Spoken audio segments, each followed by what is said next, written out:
예민수의 경제토크 IM증권 이창환 이사님께서 2차 전지에 관한 얘기를 또 쭉 짚어주고 계시는데요.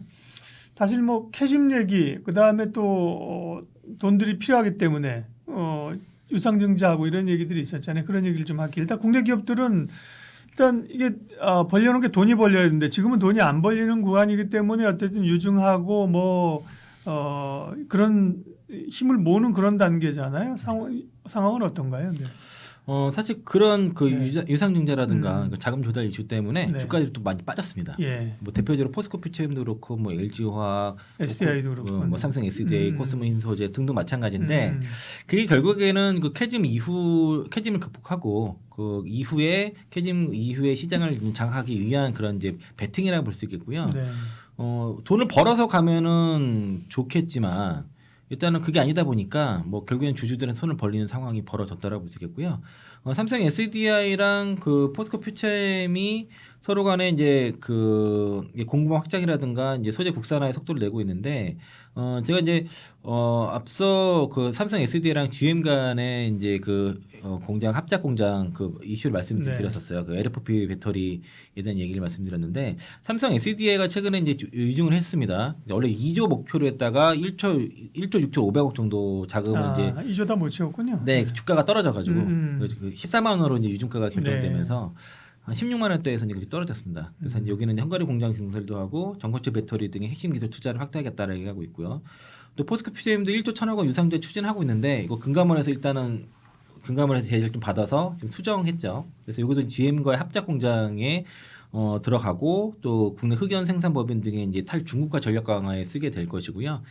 양쪽 다 보면은 그 유럽이나 북미 시장에서의 수요 증가에 들어가서 뭐 결과적으로는 배터리라든가 소재의 어떤 그 소재 국산화라든가 배터리 공급 확장에 대해서 속도를 내는 그런 이슈인데 일단 삼성 SDI는 일단은 그 5월 30일에 그 자금이 이제 다 유비될 예정입니다. 일단은 그 유증이 끝났고요. 그래서 아까 말씀드린 것처럼 이제 주로 유럽 공장에다가 헝가리 궤도 공장에다 다 투입을 할 것이고 포스코 퓨처엠은 7월달 예정인데 일단 목표 자금 조달은 1조 1천억 원 정도인데 네. 다 할 수 있을지 모르겠습니다. 일단은 GM과의 캐나다 합작 공장, 양극재 공장에다 먼저 한 3,500억 정도 쓰고 구형 흑연 법인 지분 인수에 2,713억 정도 투자를 하니까 필요한 거예요. 그리고 광양이랑 포항의 양극재 공장에도 한 632억 정도 투입이 되고 또 전구체 공장이라든가 그 전구체 공장의 원재료라든가 운영 자금으로도 꽤 한 2,800억 이상 쓰기 때문에 반드시 필요한 사항이고요. 이 1조 1천이 다 주주한테 들어가는 건 아니고 포스코홀딩스가 참여를 하기 때문에 실제 일반 주주들한테 참여되는 금액은 3,500억 정도입니다. 네. 그러니까 전체 1조 1천이 다가 아니에요. 그래서 포스코홀딩스라든가 이제 그 대주주들이 대부분 참여한다라고 보시면 좋을 것 같고 그리고 포스코 퓨처엠은 이제 전 임원들이 다 주식을 샀습니다 이번에요. 그래서 이제 책임 경영을 좀 강화하겠다고 얘기를 해서 일단 유럽 시장이 4월까지 누적으로 약 27%의 전기차 판매 성장이 나타났거든요. 4월 달에도 27% 이상의 성장 나와서 유럽 쪽 수요가 확대되고 있습니다. 그리고 북미 시장에서는 앞서 계속 말씀드린 것처럼 탈중국화 공급망의 재편이 가속화되기 때문에 결과적으로 배터리라든가 소재 기업들이 탈중국화가 빠르게 이루어져야 되다 보니까 증설도 빠르게 해줘야 되거든요. 그래서 이제 이런 자금도 필요한 상황이고 벌어서 못하는 게 좀 아쉽지만은 뭐 불가피하다. 그러면 당장은 이것 때문에 주가는 좀 어렵지만은 이후에 증설이 완료되고 그게 실적으로 반영이 되기 시작하면은 뭐 주가도 자연스럽게 올라갈 수 있지 않냐라고 생각이 들고요. 그리고 이제 코스모 이제 업체별로 또 볼게요. 이제 포스코 퓨처엠 양극재 그 자금 조달하고 네. 코스모 신소재도 자금이 필요한데 코스모 그룹 자체가 대략 한 3,500억 정도 투자 유치를 할 예정이고요. SGP라고 해서 예전에 이미 코스모 신소재에다가 그 CB 투자를 한답니다. 그래서 2대 주주까지 올라갔다가 나중에 코스모 신소재가 지분을 인수를 다 해서 그 관계가 마무리했는데 서로 간의 신뢰관계가 상당히 높아가지고 일단 그 SGP가 코스모 그룹에 3,500억 정도 투자를 할 예정입니다. 그래서 2,000억 정도는 코스모 신소재 전환사채 인수를 하고 1,500억을 그 위에 지주사 코스모 앤 컴퍼니에다가 자금을 수혈할 예정이고요. 여기는 주로 4공장 증설에 좀 들어갈 예정입니다. 그리고 이제 투자 구조 자체가 뭐 그 블라인드 펀드를 일단 500억 확보를 한 상태고 나머지는 아직은 정확히 확정되지 않아서 그러니까 적어도 코스모 흰소재는 부채 비율이 되게 낮아요. 그 33%밖에 안 되고 순차익금 비율도 42%로 해가지고 동조 업계에서 가장 양호한 재무 구조를 예. 가지고 있습니다. 그리고 이제 이게 증설이 3공장 증설이 완료가 됐고 4공장까지 이렇게 된다 했을 때는 만약에 이제 2차전 섹터 내에서 내가 이제 본격적으로 투자를 하겠다. 그 섹터가 이제 그러니까 업황이 이제 살아나고 그리고 추세적인 상승이 가능하다고 판단됐을 때 우선순위로 코스모 흰소재도 고려해 보시면 좋을 것 같고요. 다만 코스모 흰소재 같은 경우에는 코스피 200 편출이 되기 때문에 선물옵션 동시만기일이 6월 12일이거든요. 뭐 그 전까지는 매수 안 하시는 게 좋을 것 같습니다. 네. 그리고 기업마다 다 어쨌든 간에 이게 뭐 자금이 필요한 왜냐하면 투자를 계속 해야 되고 그렇죠. 네. 돈이 다 필요한 상황이군요. 네. 네. 지금 LNF가 오늘 나온 뉴스가 네. 그 전에 3천억에 대한 공모 BW 발행 루머가 있었는데 네. 사실인 것 같습니다. 네. 그 발행 주관사로 한국투자증권이랑 네. 그리고 한 세 군데 정도 앞세워가지고 아마 곧 공모 발행할 건데 목표는 한 3천억 정도고요. 그리고 이거 미매각 물량을 전부 다 주관사 총액 인수이기 때문에 목표 금액은 다 발행할 것 같아요. 네. 그 BW 같은 경우는 문제는 영구채 원래 회사채라든가 영구채 발행을 하려고 했다가 실패했거든요. 근데 이게 회계상의 부채로 인식되기 때문에 부채 비율은 올라가게 되죠. LNF의 부채 비율이 연구체를 발행하면 이제 자본이 되니까 그렇죠. 부채 네. 비율 안 올라가는데. 지금 그 1분기 말 기준으로 367%이기 때문에 네. 아까 코스모 흰소재는 33%였잖아요. 네. 그러니까 이게 부담이 되죠. 그러니까 이게 내부적으로 상한을 300%를 정해놓고 있는 상황인데 이걸 넘기면서 일단 부채 관리가 시급한 상황이지만 일단은 당장 그 문제가 그 예전에 발행했던 그 IMF 크레딧 앤 솔루션인가 여기 발행했던 그 전환사의 1,000억이 풋옵션 행사가 됐어요. 그래서 곧 만기가 돌아오거든요. 상환해야 되는군요. 예, 여기 1,000억은 그래서 상환을 해야 되고 7월 달에 이제 요거 공모 BW 진행이 될 건데 7월 10일이 상한건 납입을 마치는 날이거든요. 이 겹칩니다, 딱. 그래서 3천억 중에서 1,000억 원 떼주고 2천억만 들어오는 그런 상태라고 보시면 되겠고 지금 현재 1월 1분기 말 현금성 자산이 2,885억 정도 갖고 있는데 네. 2천억 들어오게 되면은 4,885억 정도 되겠죠. 4천억대 이제 자금을 가지고 있는 것이고 그래도 지금 뭐 단기 차입금이 8천억 700억 정도 되고 부채가 2조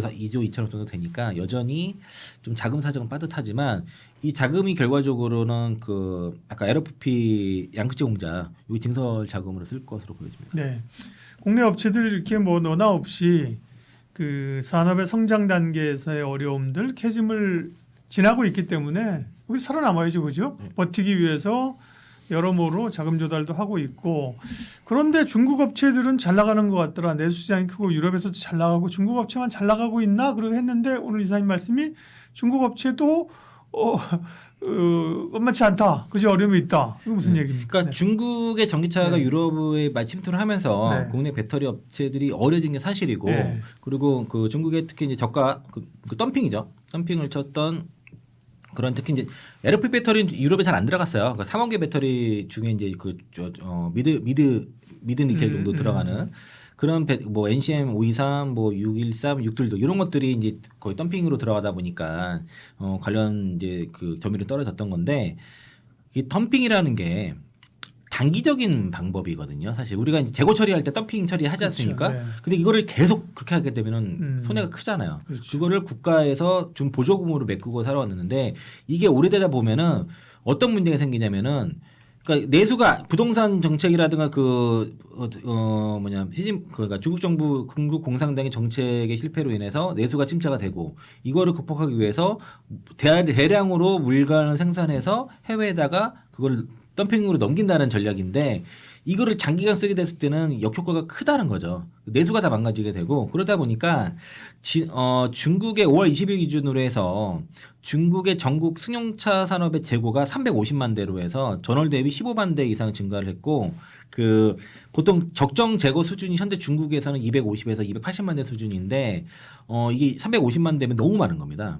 그리고 비아드 같은 경우도 지금 천신의 눈이라 해서 주행 보조 자유주행을 안 씁니다. 중국 정부에서 자유주행이라는 말을 못 쓰게 해요. 그러니까 우리나라에서 중국 자유주행 뛰어나다 이 말 쓰면 안 되는 거예요. 주행 보조고 그게 이제 자율주행이 없어요. 지금 그냥 주행 보조라고 써야 되는데 그 천신의 눈 미장착한 재고가 50만 대 수준이고요. 중국 업체들의 재고가 전체로 많고 중국 자동차 판매 10% 허수입니다. 왜 허수냐면 예를 들면 지금 오늘 국내에 나온 뉴스 아토3가 뭐 평택항에 1,500대 들어왔는데 오늘 기준으로 뭐 1,000대를 인도를 했대요. 첫 번째 고객을 인도했다고 하는데 하지만 판매는 1,500대를 다 한 걸로 돼 있거든요. 수출은. 그리고 지금 막 생산을 해가지고 선적해서 보내면 판 것처럼 다 판 거야. 그리고 유럽 항구에 막 잔뜩 쌓여 있어요. 그거 다 판 겁니다. 그런 것들이 10% 정도는 허수라고 볼 수 있겠고요. 또 이제 그 비아드 같은 경우가 지금 그 자금 결제 대금이 그 결제일이 18개월입니다. 그래서 그거를 정부 정보에서 너무 길다라고 하니까 지금 어음을 결제해줘서 12개월짜리 어음을 끊어줘요. 그래서 그렇게 해서 주지 않는 대금의 그 부채가 76조라는 거잖아요. 그러니까 이게 그 통계로 발표되는 숫자들은 굉장히 그 비아디라든가 중국 배터리 산업들이 성장이 어마어마한 큰데 그 안에 실상은 좀 그 뭐 소위 말해 썩어 문드러지고 있다라고 좀 볼 수 있겠고 그 한계가 점점 다가오는데 어차피 중국 정부에서 이를 그 자금을 대주기 때문에 뭐 망하고만 이러지는 않겠지만은 그런 폐해가 크다는 거죠 현재. 그게 점점 이get점이 다가오고 있을 보고요. 최근에 뭐 중국 전기차 업체 한 곳이 또 부도가 났고 네. 또 비아디 중국 내 대표 딜러십 두 곳이 폐쇄를 했습니다.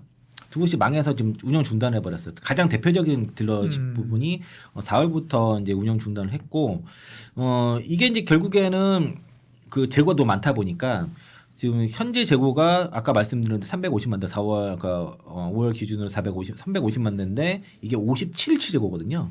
2-3년 말 이후로는 최고치라 그럽니다.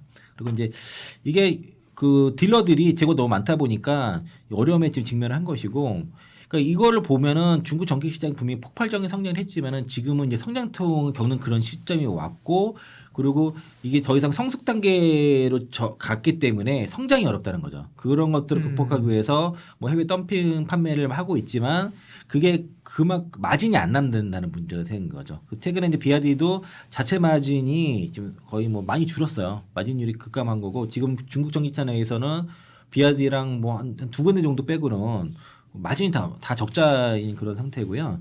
그래서 이제 그 딜러들이 계속 문 닫고 있는 사태들이 벌어지고, 그리고 정말 특이한 게 그러다 보니까 중국 중고차 시장에 키로수가 0kg짜리 중고차가 막 쏟아지고 있습니다. 아, 그건 이제 거의 신차라는 얘기네. 네. 예. 그렇게라도 팔려고 하는 거예요. 예. 키로수가 0kg짜리가 나오고 있습니다. 예. 지금 그래서 이게 그 지금 저는 그 최근에 중국 관련된 그 전기차 ETF라든가 뭐 지금 휴머노이드 로봇도 중국 ETF 네. 나오고 하는데 이쪽 투자하는 게 좀 위험한 것 같아요. 성숙 단계에 들어가는 시장에 투자하는 게 좀 리스크가 있지 않나. 저도 이제 얼마 전에 이제 그 중국 휴머노이드 로봇 ETF 나왔다 그래서 긍정적으로 한번 봤는데 네. 계속 빠지더라고요. 그래서 그 원래 기업들 주가 위치를 보니까 고점에서 상장된 것 같습니다. 그래서 이제 그런 것도 조심하시고, 이런 지금 내부적으로 지금 성장이 지금 둔화되고 어려움에 직면한 이런 상황에 있는 그 중국 전기차에다 투자하는 거는 지금 조금 네. 늦지 않았나. 그러니까 많이 올랐잖아요, 또 게다가. 그러다 보니까 비아디가 22개 모델에서 10에서 34% 가격 인하 발표를 했습니다. 그래서 이제 그 총 그 4개 브랜드를 운영하고 있는데 여기서 거의 지금 덤핑 처리를 했어요, 비아디 같은 경우에. 그래서 이제 이게 이제 6월까지 이제 재고 처리하기 위해서 진행이 되겠고요. 그렇게 되면은 다른 브랜드들도 지금 가뜩이나 마진이 안 났는데 이제 할인 판매를 해야겠죠. 그리고 중국 전기차의 지금 최근의 문제가 뭐냐면 가격을 떨어뜨리기 위해서 성능을 포기하는데, 그러니까 GM도 결과적으로는 LFP 배터리를 적용하겠다는 거는 성능을 포기한다는 거잖아요. 그렇죠. 그런데 지금 중국 전기차는 그런 수준, 배터리를 뭐 밖으로 수준 정도가 아니라 차 퀄리티 자체를 떨어뜨려 버려요. 기능을 빼고. 그래서 최근에 나온 그러니까 샤오펑이라든가 뭐 괜찮은 차들도 분명히 있는데 품질이 너무 떨어지다 보니까 이게 이제 그 타다 보면은 금방 녹이 슬거나 아니면은 뭐 금방 부식되거나 다 까지거나 망가지거나 이런 게 비일비재하고 위험도 있습니다. 그래서 중국 소비자들이 점점 이제 그렇게 품질 낮은 차에 대해서 좀 불만을 토로하는 상황이고요. 대표적인 게 얼마 전에 샤오미의 그 럭셔리 전기차에 그 옵션이 600만 원짜리가 800만 원짜리가 있는데 그게 그냥 장식이었다는 겁니다. 앞에다 그냥 장식이었다. 이게 통풍이 돼야 되는데 그런 식으로 소비자 기만을 했다는 거예요. 우리나라 같았으면 망했죠. 그렇죠. 근데 결국은 이제 중국 업체들도 겉으로 보기에는 잘 나간 것 같지만 그죠? 네. 잘 나가는 것 같지만 여러 성장통을 겪고 있다. 그러면 결국 여기서 이제 누가 살아남느냐가 이제 관건이군요. 그렇습니다. 예. 그래서 지금 유상증자를 통해서 이제 하고 있고 사실은 이거는 우리가 중국 정부가 이렇게 밀어줘가지고 이렇게 커지고 당장 망해야 될 기업들도 막 정말 살아남고 하는데 네. 우리도 정부에서 뭔가 해줘야 되지 않습니까? 그런데 지금 대선 기간에 보니까 전에 제가 갖고 왔던 한국판 IRA 이런 거 있지 않습니까? 네네네. 뭐 맞아요. 직접 항공제 이런 것들 다 올수됐습니다 지금. 논의가 다 올수됐어요. 법안들이 다 올라왔는데 안 돼요. 지금 다 대선 준비하느라고. 그래서 지금 그게 좀 안타깝고 그리고 이제 배터리 업계에서 저 정치권에다가 배터리 그 산업의 지원에 대한 책에 대해서 제안을 했습니다. 크게 세 가지의 11가지 시행 시책에 대해서 제안을 해서 관련 뉴스가 좀 올라왔는데 그래서 정부에서 잘 그 정치권에서 뭘 도와야 될지 정확히 잘 모르다 보니까 업계에서 우리 이렇게 필요해. 뭐 어떤 법안이 있어야 되고 또 어디에 지원해야 되고 어디 산업 그 단지에 어디를 지원해야 되고 인력을 어떻게 키워야 되고 이런 쭉 들어간 것들이 있어요. 그래서 그런 안들이 새 정부가 들어서게 되면은 업계의 소리를 좀 잘 들어서 정책적으로도 좀 지원책들이 잘 나왔으면 하는 그런 바람이 있고요. 지금은 기업만 그 개별 기업들만 가지고는 이 싸움에서 이기기 힘들어요. 그래서 이거는 국가적인 차원에서 핵심 산업을 지킨다, 네. 성장시킨다는 관점에서 접근을 해야 될 것 같고. 선거 끝나면 좀 그래서 바뀌겠죠. 바뀌어야 하죠, 그죠? 네. 근데 좀 뭐라 그럴까 좀 그런 게 지금 그냥 들은 얘기로는 제가 그냥 들은 얘기로는 다른 정책들을 제안을 하게 되면은 일단 뭐 AI라든가 이런 것들은 잘 먹히는데 이상하게 2차 전지 배터리 산업에 대한 정책을 얘기를 하면 잘 안 먹힌답니다. 아마도 그게 뭐 금투세 이슈 때문일 수도 있고 뭐 그런데 하여튼 그렇다고 그랬는데 그래도 금투세하고 무슨 상관이 있어? 아무래도 이제 뭐 그 금투세 반대했던 투자들 대비 2차 전지 투자들이 예, 워낙 많다 보니까 예. 그 영향도 있다는 얘기 좀 들었는데 뭐 그게 뭐 맞는지 안 맞는지 모르겠지만 어쨌든 굉장히 중요한 산업이기 때문에 새 정부가 들어서면은 금투세 반대하면 모든 투자자들이 마찬가지지 뭐. 네. 근데 그때 당시 많이 갔던 사람들이 뭐 네. 금투세 2000년 투자에 많았다고 하더라고요. 네, 네. 그리고 거기 정책위원장님도 계시고 그래서 근데 이제 어쨌든 새 정부 들어서는 그 지금 업계에서 지금 제안을 많이 해주고 있거든요. 그 구체적인 네. 시행 법안 그 지원책들을 제시하고 있으니까 그 소리를 잘 들어서 잘 반영해가지고 좀 국가적인 차원에서 좀 밀어주고 그리고 기업들이 그 어떻게든 살아남으려고 지금 최선을 다하고 있으니까 일단은 뭐 좀 그 산업계와 정부 간에 좀 네. 협력이 잘 됐으면 좋겠고요.